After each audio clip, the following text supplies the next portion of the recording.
What is going on, Badger fans? Welcome to Locked On Badgers. We're going to talk about why it's okay to get really excited about Nick Evers committing. You can do that and not think that he's the next Heisman winner. There's a weird pushback right now with some Badger fans who are trying to really, douse water on the excitement of this. We're going to talk about that today, plus a big-time cornerback prospect is coming to Madison that at least we think he is. We're going to talk about that and more on today's Locked On Badgers. Let's go. You are Locked On Badgers, your daily podcast on the Wisconsin Badgers. Part of the Locked On Podcast Network, your team every day. What's going on, everybody? Welcome to Locked On Badgers, your team every single day. I am your host, Ryan Herrings. Really appreciate everybody tuning in on YouTube, listening on the podcast. We're building this community. I think it's going to become one of the best Badger communities on the internet, if it already isn't one of the best. And I really appreciate everybody helping build that. Like I said, we're going to talk today, continue talking Nick Evers a little bit, but from a different angle. And I found it interesting, right?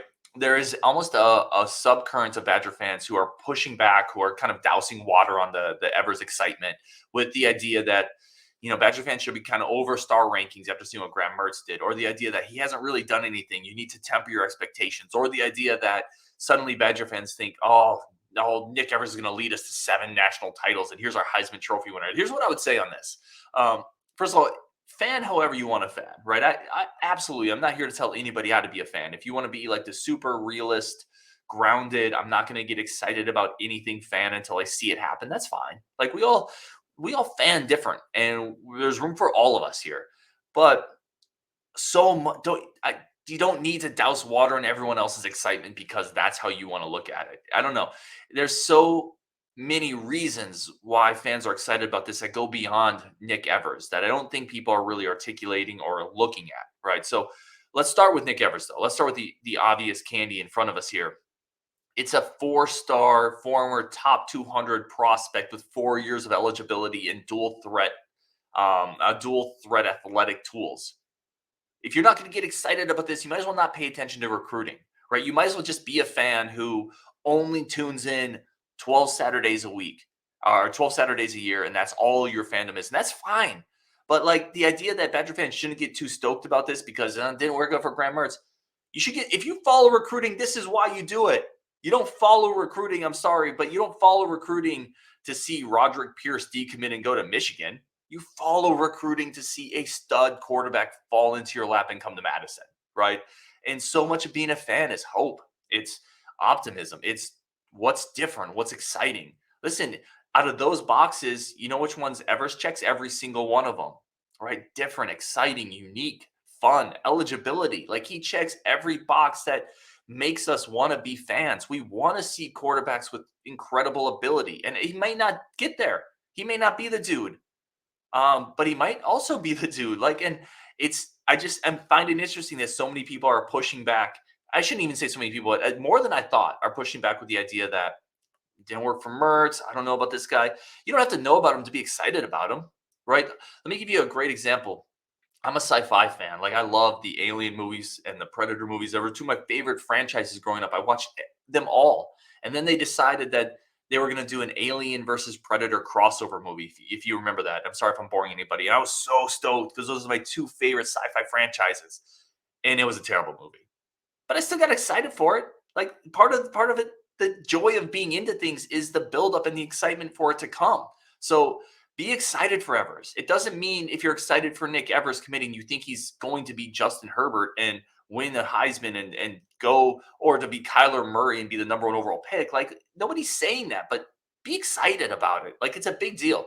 The other thing I want to talk about a little bit, and the reason that it's bigger than Evers, and it's more than just him when people are excited, is it feels like a tentpole moment for the program. It feels like a trajectory changer, not because of Evers, but because of what Evers represents.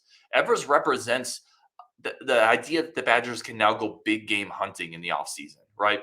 I would say the previous staff was maybe a little bit more of a hunter-gatherer. This is going to get a 4-star quarterback in the transfer portal is big game hunting. And that's what people are excited about as well. It's Evers, but it's also what Evers represents, right? Mertz was a blue chip prospect that Paul Chris brought in, true. But he was also a high school prospect that the staff was on before anybody else and developed a relationship before anybody else and got him in the fold before he blew up. It's different than Nick Evers, who he talked about it. He didn't get into specifics, but he said multiple schools in the Big Ten, SEC, ACC, a Pac-12 school, a Big 12 school. I forget, but he could have gone a lot of places. And this is not a high school player that the Wisconsin staff got in on early and beat people to the punch. This was an elite blue chip transfer quarterback that Wisconsin went into the portal, said, "Thank you very much. We will take that." That's different than what we've had recently. Look back to last year. Graham Mertz was coming off a season with 11 picks and 10 touchdowns. Objectively, and a lot of people talked about it, you needed to add talent to the quarterback spot. And what did the staff do? They did nothing, right? They brought in Myles Burkett, who I really like. I'm not trying to sell Myles Burkett short at all. I think he has physical tools that are better than people realize. He's great intangibles. He's a winner, accurate. But they also should have brought in a transfer quarterback, right? That wasn't good enough quarterback production to just sit pat and say, we're going to do another year of Mertz. There should at least be competition. And this staff has shown you the ability they can go to the portal and land an elite dude. That's the other reason why people are excited. People see this as a further validation that the dynamics are shifting at Wisconsin. So I would say let people be excited because it's not just Evers, it's also the dynamics at Wisconsin. The other thing I'd point out, because I've seen this here and there too, people very concerned about, I would say, the tradition at Wisconsin being maybe dismantled or changed irreparably by Luke Fickell and going somewhere where we're not comfortable going. What I would tell you with this is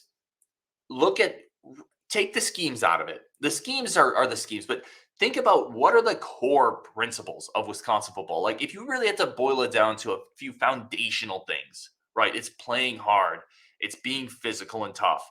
It's developing and identifying talent. It's securing the state, right? Fickell does all of that. Like the tenets of Wisconsin football, Fickell does. You talk about player identification and talent development. Cincinnati put 9 dudes into the NFL last year without recruiting at a blue chip level. Like that's Wisconsin. That's the version of Wisconsin that we have all wanted Wisconsin to be and what they've been when they've been most successful. You talk about physical defenses and playing hard. Go look at those Cincinnati teams. That's all they did. Fly around the football, big physical defensive backs. It's who they are. You talk about one of the foundational pieces of Wisconsin, running the ball. Phil Longo wants to run the ball.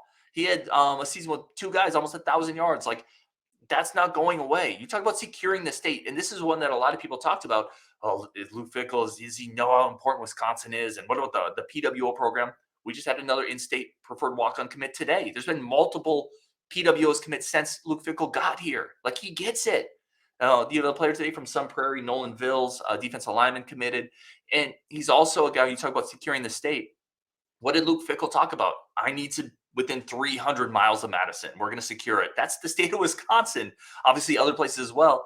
One of his first things he did was go to multiple in-state high schools and meet with coaches who, quite frankly, if you read the story, I think it's up in the Athletic, just rave about him. No, I'm sorry. I think Jake Kokorowski has that story if you want to read about it. But the in-state coaches that have already met Luke Fickell rave about him. One of the guys, Mike Gwench, says, I'm really excited, quote, really excited for Wisconsin football and for the entire state because he is really locked in on nailing down that 300-mile radius. He's going to lock down the state. His players are going to play hard. They're going to develop talent. They're still going to run the ball. All the things that have made Wisconsin so great, Fickell's still going to do that. And Jim Leonard said it best. Tradition doesn't die when you adapt. So I would be excited about it. I'd be excited about what he's doing to enhance the Wisconsin foundation. And I would be very excited about Nick Evers, not just because of the player himself, but because of what he represents that this staff is able to do, right? You should have confidence now that this staff is able to go into the portal, that our NIL is competitive, and he can pull a blue chip, legit talent at a major position of need with other interests from Power 5 programs. Like Fickell has that type of power. So I'm excited. Be excited. It's okay if you're not, but don't rain on everyone else's parade. All right, coming up. Big time defensive back coming to Wisconsin. We're going to talk about him, or potentially coming to Wisconsin, but I think he is. We're going to talk about him, what his game is like, why he's unique, and why it's another validation point for Luke Fickell. That's coming up next on Locked On Badgers. But first, today's show is brought to you by our good friends over at LinkedIn. And these days, every new potential hire can feel like a high-stakes wager for your small business. You want to be 100% certain that you have access to the best qualified candidates available. That's why you have to check out LinkedIn Jobs. LinkedIn Jobs helps you find the right people for your team faster and for free. And it's something I've used in my professional career. It's something our company uses. I have a professional network that I've gotten smarter and more marketable through LinkedIn. And LinkedIn also helps your small businesses tremendously with screening questions, makes it easier to focus on the candidates with just the right skills and experience so you can quickly prioritize who you'd like to interview and hire. It's why small businesses continue to rate LinkedIn Jobs #1 in delivering quality hires versus the leading competitors. LinkedIn Jobs helps you find the qualified candidates you want to talk to faster. Post your job for free at linkedin.com/lockdowncollege. That's linkedin.com/lockdowncollege. Post your job for free. Terms and conditions do apply.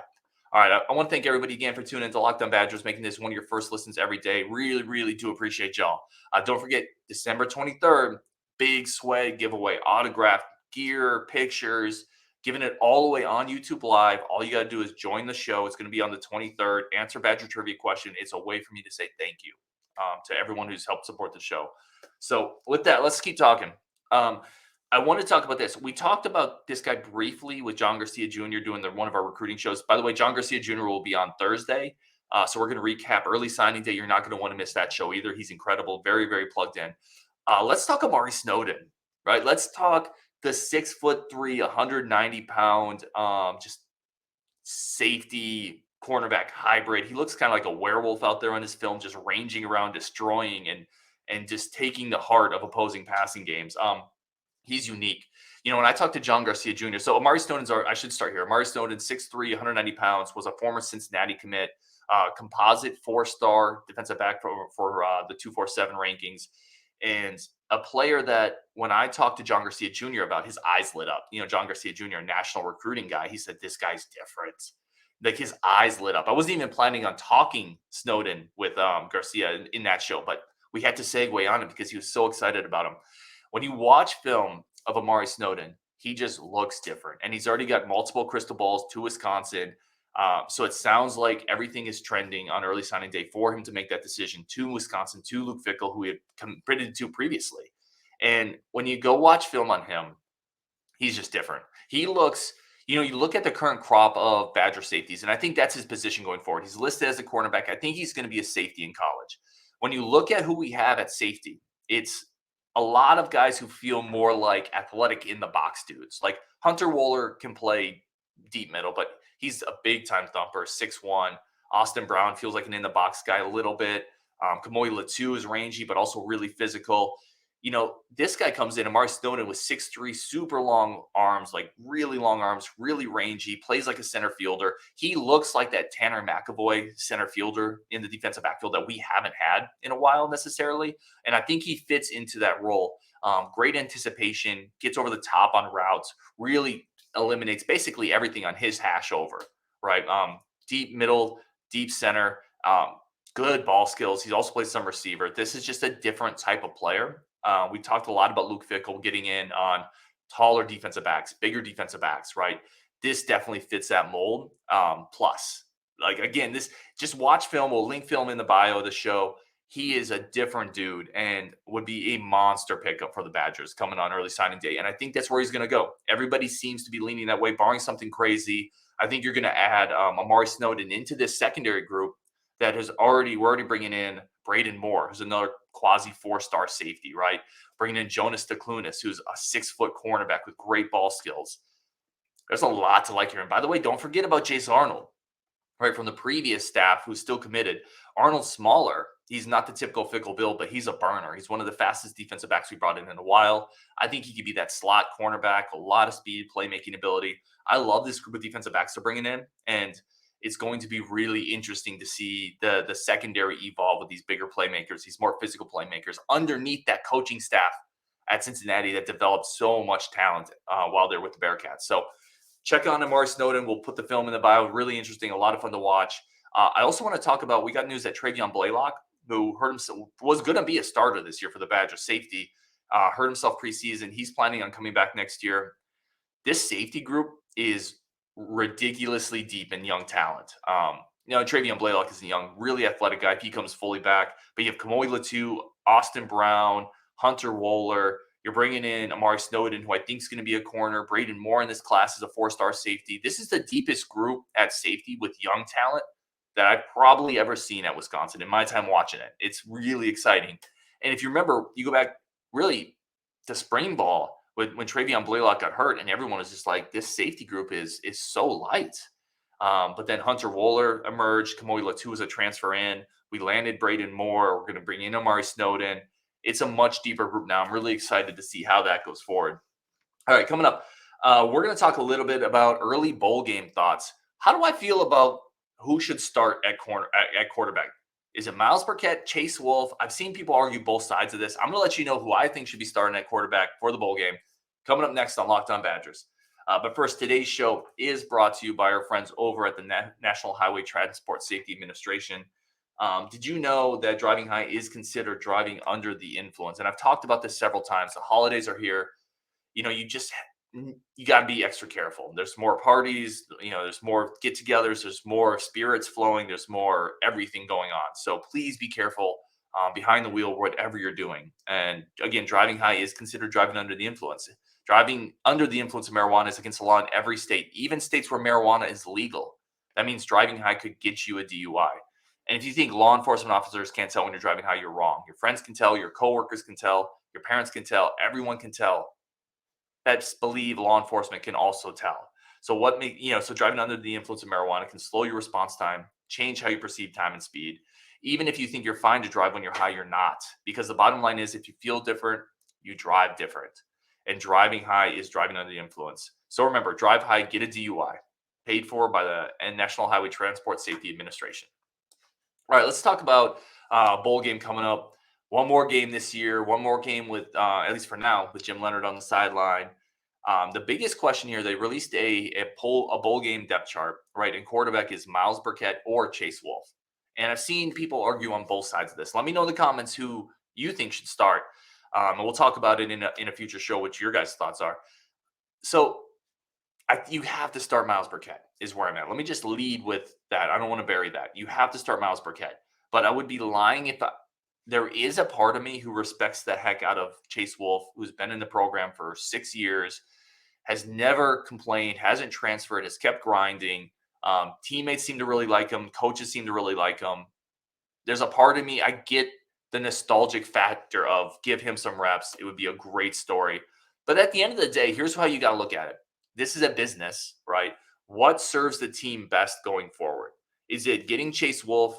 I'm certainly not going to say pity reps because he's been in the program. He's earned reps. It's certainly not that. But is it getting him nostalgic reps, or does it serve the program more to get Myles Burkett, who could be a potential quarterback of the future, live game reps so you can evaluate him? What makes more sense in the big picture, right? The bowl game is not meaningless. I've heard that comment before that these bowl games are meaningless or throwaway. Reps are never throwaway reps, right?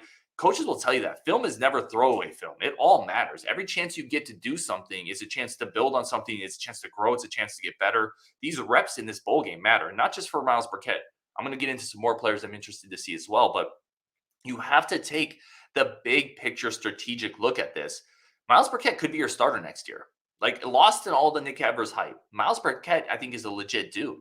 He can move. He's accurate. He's got leadership capabilities. He won in high school. The teammates he came in and immediately unseated Deacon Hill. Like, he could be the dude. And people, when we talk about Nick Evers, people have come on the show or made comments about, I think you guys are selling Myles Burkett short.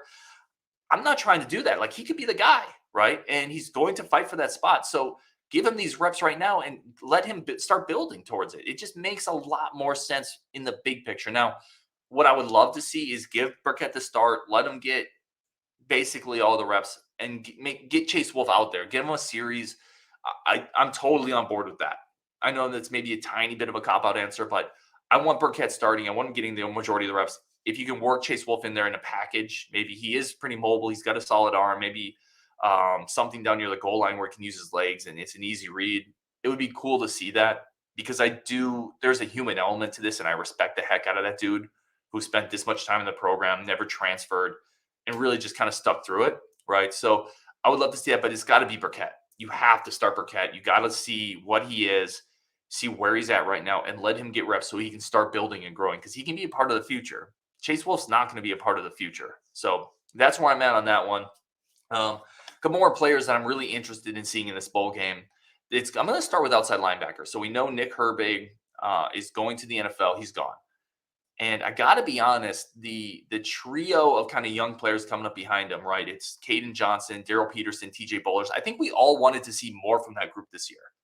It was kind of supposed to be the Daryl Peterson breakout tour, and he had moments, and he's still a physical, yoked up dude, but I don't think we really saw that breakout tour from him that we anticipated. And Bowlers hasn't really been able to get on the field, right? He was a highly, highly thought of prospect, big time recruit out of Iowa.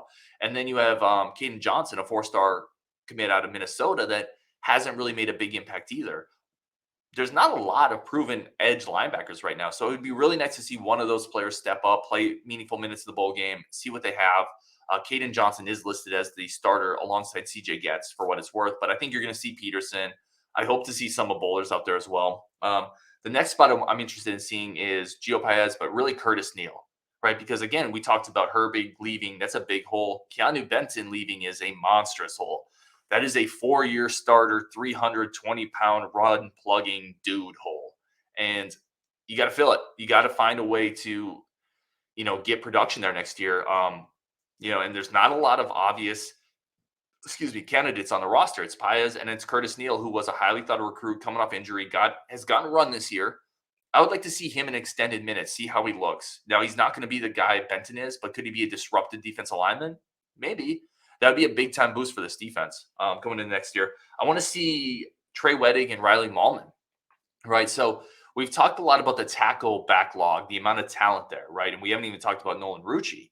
But it looks like, listen, Jack Nelson, if he's back, is going to be the starter at left tackle next year. And then at this other spot, Riley Mahlman had the job at the beginning of the year, got hurt. We saw some of Weddig out there. We saw some of Logan Brown before he transferred. Is it going to be Riley Mahlman next year at right tackle? And if so, does that force Trey Weddig, a guy who I think is a really good potential right tackle, into a guard position, right? I don't think Trey Weddig has looked great at guard this year. Is he going to be able to fit there? Is he going to be able to stay there? I don't know. I'm very interested in that. So I want to see some of the offensive linemen. And last but not least, I kind of just want to see off the backup defensive lineman, Cade McDonald. Is he able to flash a little bit? Are we able to see maybe some of the young corners? Is an Avion Jones, a Max Lofi? How did they look? I'm very interested to see how they kind of mixed and move those players around as well. But with that, that's kind of the players I'm interested in. I think you have to start Myles Burkett because, quite frankly, he has a future in the program. And it's no disrespect to Chase Wolf, but Chase doesn't. So I think you have to go with Burkett. I think it makes sense. And frankly, I think Burkett can play. So I think he can help you win this game, but he can also help solidify himself, or at least start building for a future role. So whatever that may be.